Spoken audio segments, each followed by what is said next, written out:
Luvisfree, really breaking necks is in my ear. And I'm with a foreign bitch, can't you tell by her hair? Pussy ball like Caillou, that bitch ain't using no nair. I fuck with this gynecologist, she waxing all the hair. I was fucking hoes in the bathroom, I went to bear. I was light skinned with braids, I had all the bitches. Get head from the lunch lady, I need an extra bitch. Yeah, I know my chain hit him, but I wouldn't risk it. Yeah, I got a Glock, and it wouldn't miss it. Yeah, you got some white, you don't know how to mix it. EDD locked up, I know how to fix it. Hit a brick truck like GTA, this is not a mission. You don't gotta fact check me, this is non-fiction. All these niggas hating in the club, I can feel the friction. Why you niggas hating on me, I can feel the tension. It's getting hot in here, I can feel the friction. Gotta say a lot of words, bitch, I ain't no dictionary. You're only iced out, but for real, that's fictionary.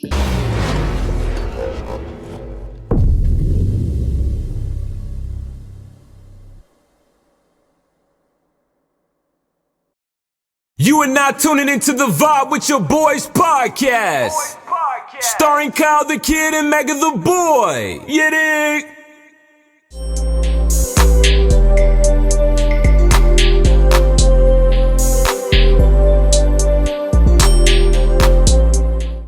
Yes, sir. It's your boy Kyle the Kid and Mega the Boy, and welcome to another episode of Vibe with Your Boys podcast. How you living? How you feeling, Mega? Coolin', woollin', bowling, the same as usual. Same as usual. Update, good. What you mean, like the gym and shit? Yeah. We straight? We still going? Yeah. Okay. We solid. All right, I'm going to leave you alone now. Yeah, If you haven't noticed already, we got Luvisfree CEO, also known as Mclive. How's it going, my boy? We're doing good. How you feeling? I'm feeling great, man. Appreciate you for coming through. Appreciate you for having me. It's been a long time in the making, but I feel like this is the perfect time to do it. How's your 2022 been going so far? 2022 been, I say, one for the books. A lot of ups and downs. Good books or bad books? For the books. Okay. Yeah, most just for the books. Like def. I said, it's a lot of ups and downs that come with this. You get what I'm saying? Once I reach a certain height, you just set new goals, new heights. So it's like when you think that's where you want to get and that's where you'll be so happy, it's like you get there and then you want more. Well, speaking for myself, you get what I'm saying? Because I got big aspirations, big dreams. So you feel me? I keep setting these milestones. I hit them, and then now I'm going for something bigger. You know what I'm saying? So it been great though. I'm blessed. I'm thankful, God. I'm here, blessed. For sure.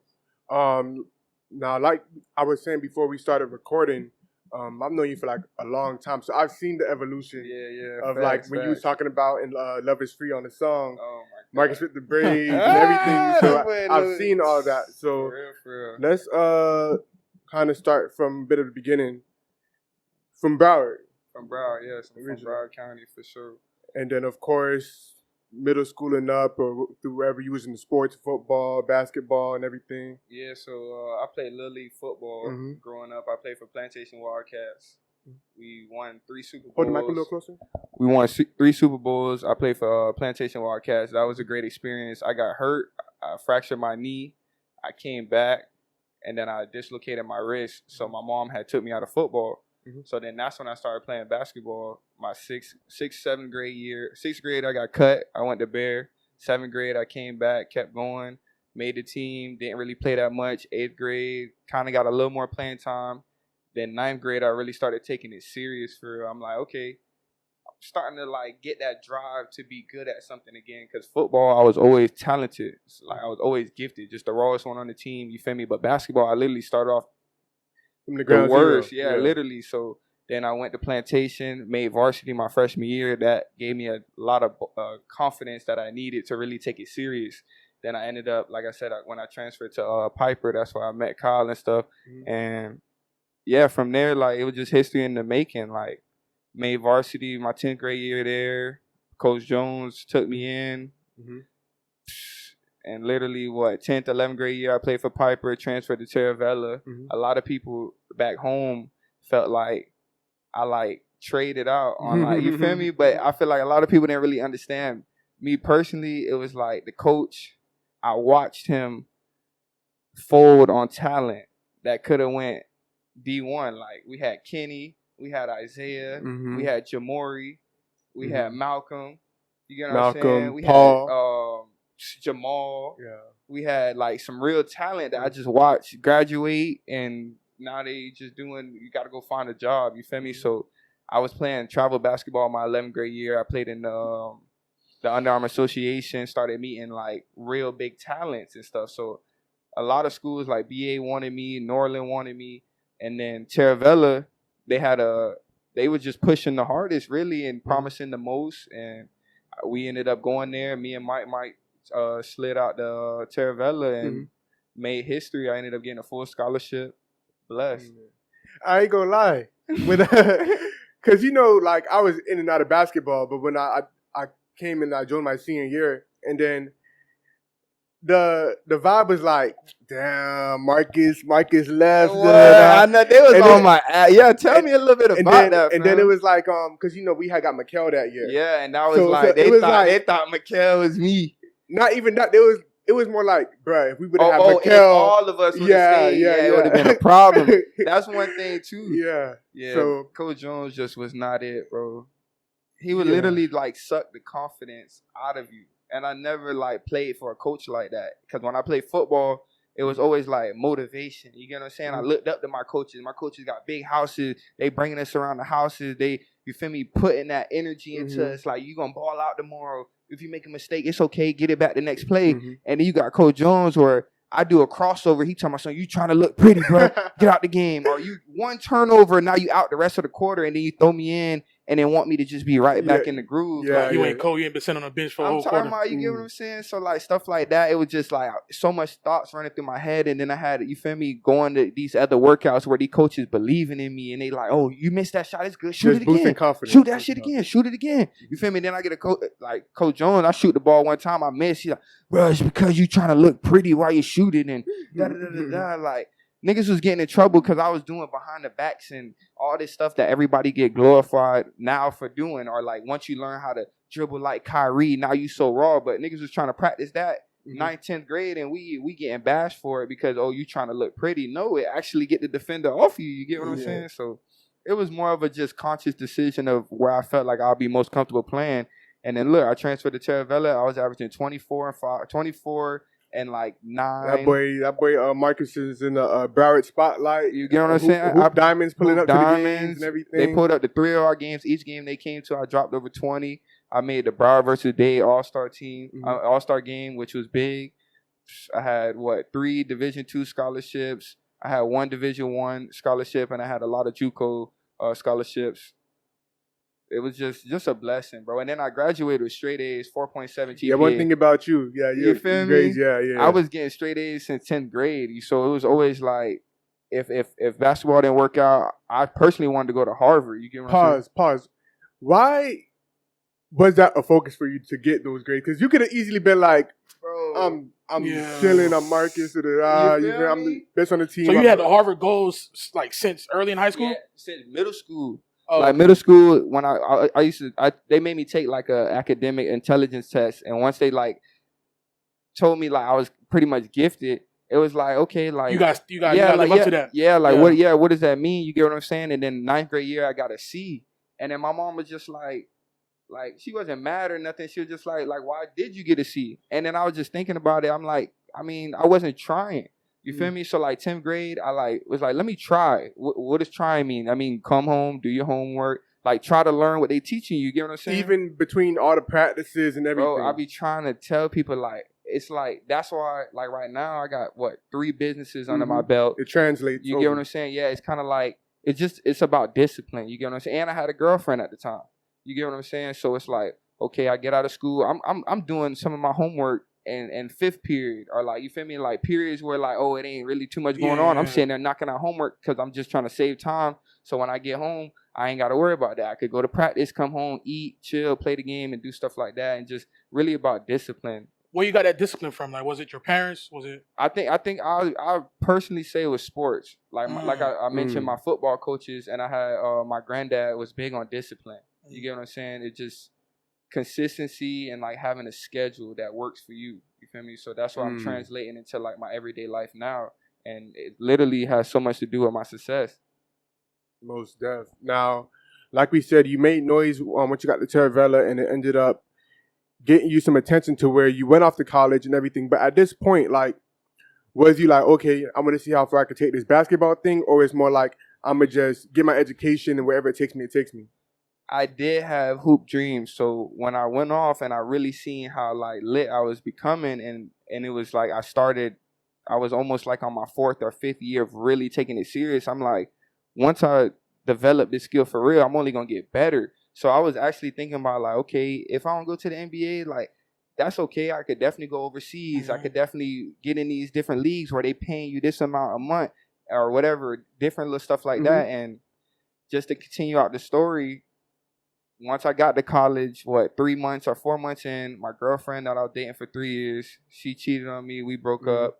My grandma got hospitalized. You feel me? They punctured her heart, then killed my grandma in the hospital. You feel me? So she was in the hospital on life support for like 47 days. That was killing me. And then the 7th game of the season, I came down on my knee and blew out my knee. So it was like the whole thing just crashed on me like at one time.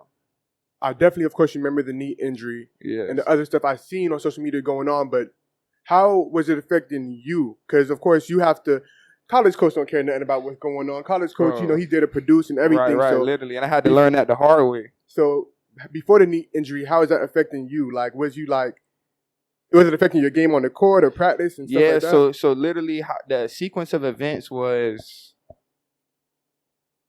grandma going to the hospital to do a simple procedure that they said it was supposed to be like 3 hours for the procedure.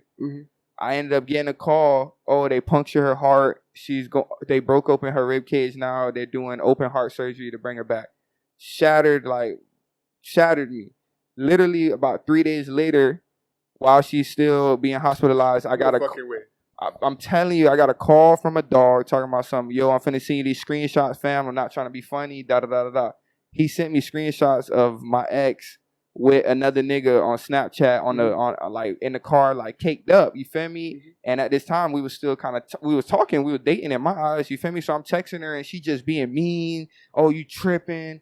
Da da da, making me seem crazy. And then like the next morning, she just woke up. Oh, nah, I can't do this no more. Blase, deleted. We had like over 100 pictures on the gram. Deleted everything off the gram. You feel me? Woo woo. So like you said, maybe that did cause like a lot of frustration because I was already like, yeah, that shit changed my energy a lot. Like, you feel me? Because I remember even mentioning to her, like, damn, bro, you gonna do me like this while my grandma in the hospital? Like, you couldn't even just chill a little bit? Like, you're not even here for me going through that. And then maybe not the next game, so probably like 2 more weeks after that. So my grandma's still in the hospital because she was in there for 47 nights. I remember like it was yesterday, bro. It was they shot the ball on the opposite side, and it was like a long rebound. And I like didn't go for it. I was like, let me go back on defense. So I went back on defense. Coach called a timeout. He's like, Marcus, you a big guard. You gotta go for those rebounds. You feel me? You gotta go for those. So I'm like, all right, bet I could get more rebounds. Next play, same kind of thing. He shot it from the opposite corner 3-point. It bounced off the rim hard.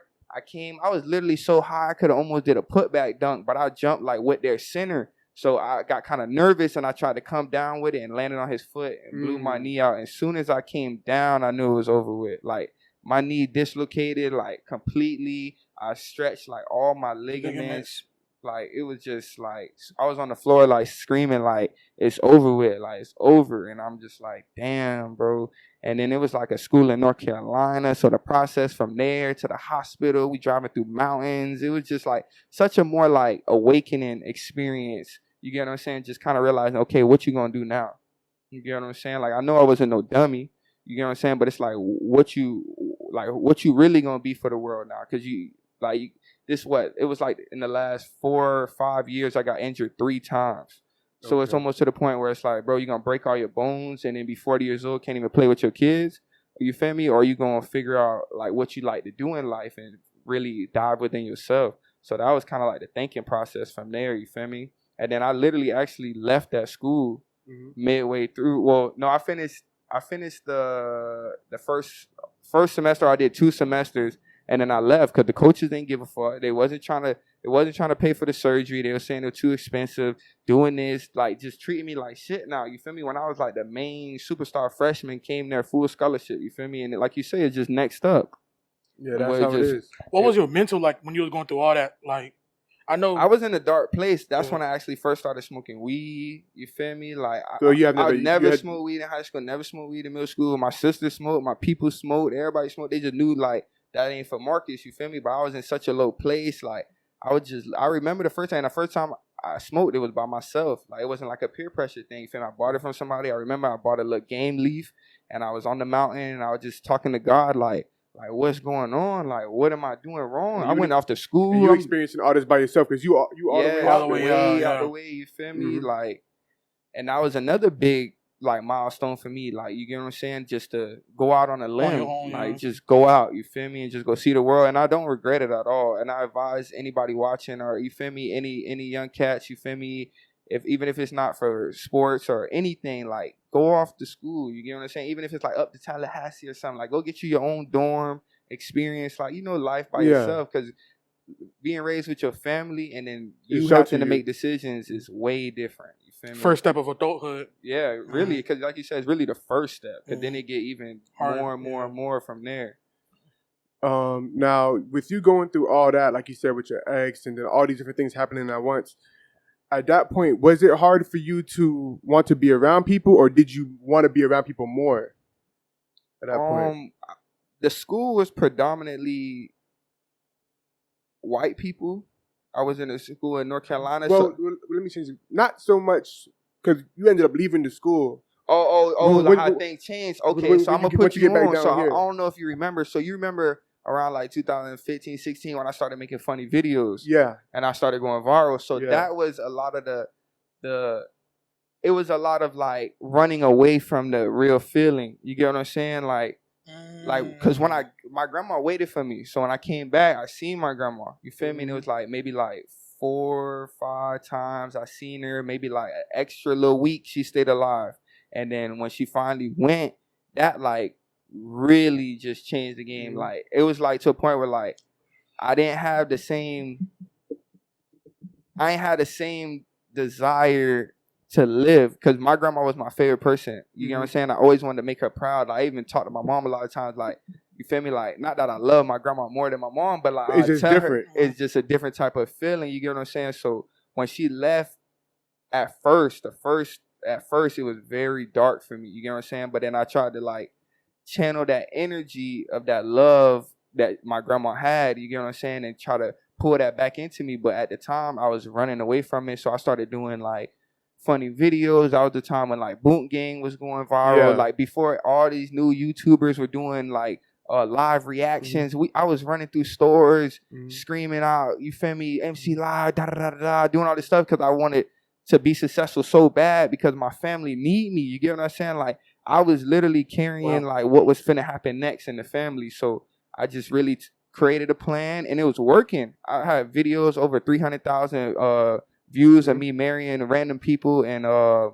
at the mall. I did one at Cold Springs football game that had over 50,000. I was doing like ignorant stuff, running in stores, and I was getting creative though. Like, I did one video where like I cleaned out the bleach bottle. Yeah, and, like, I remember that. That one was crazy. You know what I'm saying? I'm gonna be honest though. Me seeing Marcus before, like in high school and all that, and then when you started doing that, I'm like, this nigga Marcus going crazy. Like, what he doing, right? Like, he tripping. But, and then look at everybody in the world not doing it. At the time though, I was thinking like, you know, this is a path to get on, because like you said, Boot Gang, and then you had like you started seeing like what, it was literally Boot Gang and Fatboy SSC like, and Mclive, bro. Like, literally, like, they were just doing like, and then you started doing that as well. So it was like, okay, this is a path. So let's see where it could take them. And then eventually, like, that ventured off. You stopped doing that, and why did you? That was key, because one, at that time I started making money, and I was doing certain things too where like my mom started getting nervous about me being at the crib. So now she like, and she was hearing about these videos, like people she worked with, because she was working at like some teleperformance thing or something where like a lot of younger kids was working at. So they were like, oh, that's your son, ha, that's so lit, you feel me? And everywhere she goes, like, oh, like your son, like this and that, or this or that, you feel me? So she was coming home, and then like that's when I started posting more money on the gram and stuff like that. And she's just like, what are you doing? Like, you can't have that stuff at my house. I don't know if you're selling drugs. I don't know what you're getting yourself into, but you can't be here. So literally I had like, $8,000 to my name and a little bit of clout.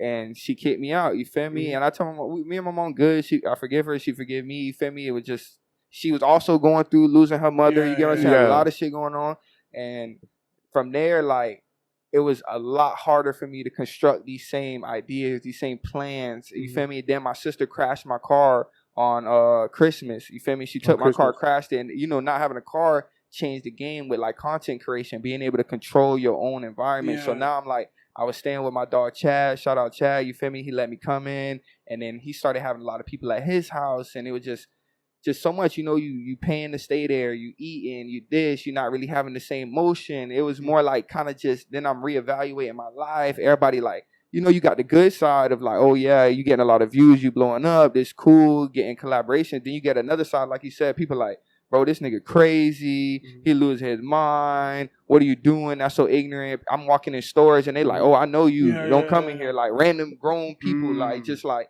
oh, it's like you gonna do, and you mom know and pop that stores got a whole association. They got for real. I couldn't even, bro. Publixes. I'm walking in Publixes. They like, bro, you better not do none of that funny stuff in here. We got a police right there. Like, and you was probably just wanting to get some Kool-Aid or something. You know what I mean? Like some normal little vibes. So it started becoming like a real thing in my life. You get what I'm saying? And it's not like that stopped me from doing it, but it was just like a combination of just everything going on in my life. It was kind of like more life hit me. You feel me? And that it just kind of like, and also I didn't want to be famous for that, to be 100% real, because I seen what happened with Boom. You get what I'm saying? Because he took off with it. Like as I was going a little viral, he like took off. But it ended up destroying him. And it destroyed your mental. It destroyed everybody around you, only around you for the wrong reasons. Like you said, people that know me, you know, like, yo, this nigga graduated with 4.7 GPA, athletic. Everybody kept saying like, why you not playing basketball? And you was always funny, always a joke. Yeah, it was more like calm. It was more like class clown, like you feel me, kind of like crack a little joke, everybody rolling. So that's where also it came in, because I just wanted to. That's the one thing about me. It's hard for me to be like internet funny. You get what I'm saying? Like that internet funny. A lot of people that's internet funny, not funny in real life. You know what I'm saying? I'm more like a people's person. You know, keep everybody going. But like to have like a image of like being funny. It was like I was trying something new. You feel me? I even started doing skits. I was doing like, I was trying to take it more professional. Because if people don't know, a lot of people know me from Facebook. My Facebook name was Marcus the Best, Marcus Cassessa, whatever. And I used to do like little memes. You feel me? I used to do like the 4-box memes, and I was getting like thousands of likes. Like it's not new with the social media. I was lit on MySpace. You get what I'm saying? So it was just like, how am I gonna really take this to the next level? I was snapping on Vine. You get what I'm saying? So it's just really like, how can I take this to the next level? And without people like tarnishing my name, you get what I'm saying? It was big on like, whatever you do, this what you're going to be famous for. You get what I'm saying? And I didn't want to be famous for ignorance and then come out trying to make music and then be a creative and paint and do all the things I'm really into. And then it's like, people just look to the side of that and it's like, nah, that's that nigga that was throwing stuff in Publix. You get what I'm saying? But I was doing that to really grab people's attention, because that's what we had to do. Before everybody was lit in the city, we had to bring some noise. It was no noise. It was no noise in the city. You feel me? So I don't care about credit and stuff, but like a lot of people, a lot of YouTubers, I ain't got to say no name, a lot of them boys even ask me, how did I have the confidence to even do these things? And a lot of these YouTubers got over 1 million subscribers now and lit in the city and act like they don't know who put them boys on a lot of stuff. But it's cool because I have to do it for me, and that's what I'm learning and doing. That was your now. journey. Yeah, it's my turn now. It's my journey and how it's going to work out for me, you feel me? So I'm just blessed, bro, to be able to experience and learn all these things, to be honest, because if I never tried it, then you don't know. You get what I'm saying? You don't know what you actually want to do. And I've done a lot of things in my life. You get what I'm saying? Most definitely. Now, as far as the artistic side, that's one side I didn't think I really peeped. And like, cause you know, like you do music, you photographer, like you said, like you painting and stuff like actually, that. Yeah, literally, and all that type of stuff. So, what made you want to showcase that side? Is that okay? Is what I want to do now, or is just like I love to do it? The showcasing part was more new because of like the content side, but I was always into it. I always had like a little sketchbook. I always I don't know if you remember, I used to customize my Vans. I used to have like Vans I had customized. I used to wear graphic t-shirts. I used to bleach my jeans. I used to wear skinny jeans. I used to jerk.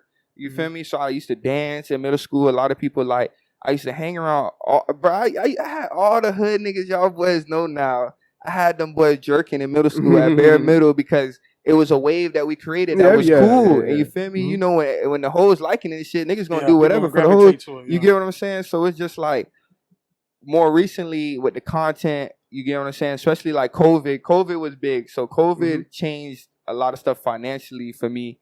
And then I was more into like, okay, how can I make money from my art? So I started making paintings, which the paintings was the origin of like my brand now, which is Luvisfree. Luvisfree. And with the colors and all that originated from the first painting I did. I was just in my house. You feel me? I just moved in my house. I used all the rest of the money I had to get into the house.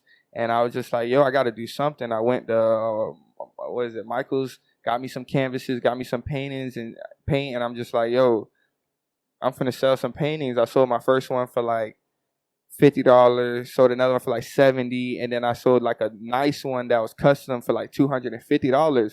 And that really inspired me, like, yo, I'm making this and it could sell. You get what I'm saying? Bro, I was homeless, bro. Like, so much stuff, bro. Like, I was living out of the car. Up and down. Yeah, and then like when I started making music for real, like that's where Mclive came in because I started doing shows and like people was like starting to rock with my music. So that was like another boost of confidence of just like people supporting me for something I want to do, not something I have to do. Like instead of doing ignorant videos to try to grab your attention, it's like I'm sitting home making these raps and y'all, I'm at the shows. When I say MC, y'all say lie. MC, everybody lie. You feel me? So I'm starting to see that support and stuff. And that was a really good feeling, you feel me? Something that you create and getting supported by the people, you feel me? For sure. Now, Luvisfree. Luvisfree, literally. Why that name? I went through a spiritual awakening when a lot of these things was going on, and a lot of times I would get these messages that like love overpowers all. Which means to me, like, you could be the most evil person ever. Like, if somebody come with that love, like, that's more strong. That's more powerful. You get what I'm saying? Than any evil. You get what I'm saying? If you talk about the Bible or whatever, like, God obviously stronger than the devil. Like, you get what I'm saying? Like, good always gonna prevail. You get what I'm saying? What, like, those type of sayings. And I just came up with love is free. You get what I'm saying? Because to me, it don't hurt me to put out that love, because what I believe in, when I put it out, it's gonna come back tenfold, if not more. You get what I'm saying? So that was the origin of it. Just really thinking like something very simple. I was also very much sitting there thinking about it. It's not like, oh, just no. This is $1 billion idea. You get what I'm saying? And it's universal. It's not like It's not a clothing brand. It's a movement. You get what I'm saying? I use the clothes to brand what I'm pushing. You get what I'm saying? I got Luvisfree Productions, which is my camera and video company. Then I got Luvisfree Literally LLC. That's the more the like clothing and the merch. You get what I'm saying? And then I also do Luvisfree Rentals. I'm also into the rentals, the yachts, the jet skis, and stuff like that. Yeah, you get what I'm saying? So it's really all around just a movement. I just really want more so people to understand the message. Like if I could just get the whole world to just understand, like just like how everybody like Louis Vuitton, y'all just keep saying bruh name. That's just somebody's name. Imagine when Luvisfree go viral and it's like, oh, you wearing a Luvisfree hat, Luvisfree shot that video, Luvisfree took that picture, Luvisfree. And it's like, it's just that power of the tongue. You get what I'm saying? Now, with the whole name, of course, you know, love is free and everything like that, but how is love a big thing in your life to where like you try to show love like to people, to whatever people got going on, or is this something like, you know, it doesn't hurt me to do it? Oh, to see, that's another thing too. Yeah, I live by love is free. You get what I'm saying? That's like my religion. You get what I'm saying? So like, especially like with the camera, like so many people could tell you, like if you close to me, you get what I'm saying? Like, I'm going to look out. You get what I'm saying? I'm going to make sure you get pictures for whatever. I'm going to make sure you get, like, however I can help. Or, like, you get what I'm saying? If you need some clothes for a music video, I'm going to gift you a hoodie. You feel me? Just, like, that's, like, within my brand. But just, like, everyday stuff. Like, you get what I'm saying? You at the store, you see somebody short 50 Cent.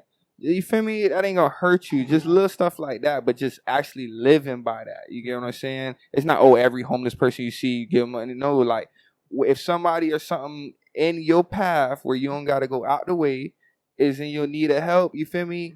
You could put that love out. You feel me? It don't even have to be like physical, money, or nothing like that. Sometimes a lot of help I do be emotional. You feel me? For a lot of my friends. Yeah, a lot of people close to me, they come to me for like more emotional support or like guidance. You get what I'm saying? And that I could do that for free. I could charge people at the point I'm at right now and the success I'm at. I could literally charge people just being nice. Let's say $75 for like 30 minutes to talk on FaceTime with me about your business, about your spiritual journey. Because people want that information and advice. You get what I'm saying? But like for people close to me, like it don't hurt me to help you get to the next level mentally or in your business. You get what I'm saying? Like if somebody called me right now, one of my dogs, and he's like, "Yo, bro, how you got your website to look like this?" Da da da. I'm not finna hold the sauce out. You get what I'm saying? I'm gonna put my dog on. You feel me? But nah, if a random person in the street, this and that, like there is ways you could still go about doing it right. You know, bills still got to get paid. Exactly. And that's why I tell people, like, oh, Luvisfree, but your hoodie's $120, da da da da. People not understanding. That's the point. The fact that you questioning how much I'm charging, that means you're not being genuine with it. Because you got to understand that 120 coming back to my family and then going back into the brand. That 120 ain't coming to me. I don't even see that money. You get what I'm saying? It got to go back into ordering more clothes. And then a little bit of profit is promotions, upgrading the brand. It's not like, yo, you giving me $120 and then how much it paid. Straight pocketing it. Yeah, you get what I'm saying? Like, and that's a lot of things too. A lot of people don't have that entrepreneur mindset to really understand what it is to even have a business. You get what I'm saying? A lot of people are consumers. That's it. True. They don't have both sides. I'm a consumer and a business owner. So you get what I'm saying? I understand both sides of the spectrum. Now, all that being said, do you see or does it bother you if you don't get the love back? Or have you not really experienced it to where you usually get it returned? See, that's the thing too. I'm a firm believer of like God got me regardless. You get what I'm saying? I'm a firm believer of what you put out, you receive. So even if I come here and I show mad love to y'all and then it turn around that y'all being snakes, like, long as I keep my solid good energy, stay true to yourself. Yeah, everything, it don't got to be from y'all to give me back the good energy. The universe going to give me back that good energy. I might get blessed the next day to get an opportunity to get on, you feel me, a different big platform, or you get what I'm saying? It ain't even so much about getting it right back from that person. But I also did learn a lot through this time of not overextending my energy to where now I feel some type of way. You get what I'm saying? Sometimes you feel played or like... Right. Or like, you get what I'm saying? Don't overdo when you know, because a lot of people would try to take advantage of you. You get what I'm saying? So when you pour into people that have that genuine love for you back, that's going to be the strongest, you feel me, the strongest situations, because now you putting all that into them and they putting it right back into you. Now y'all both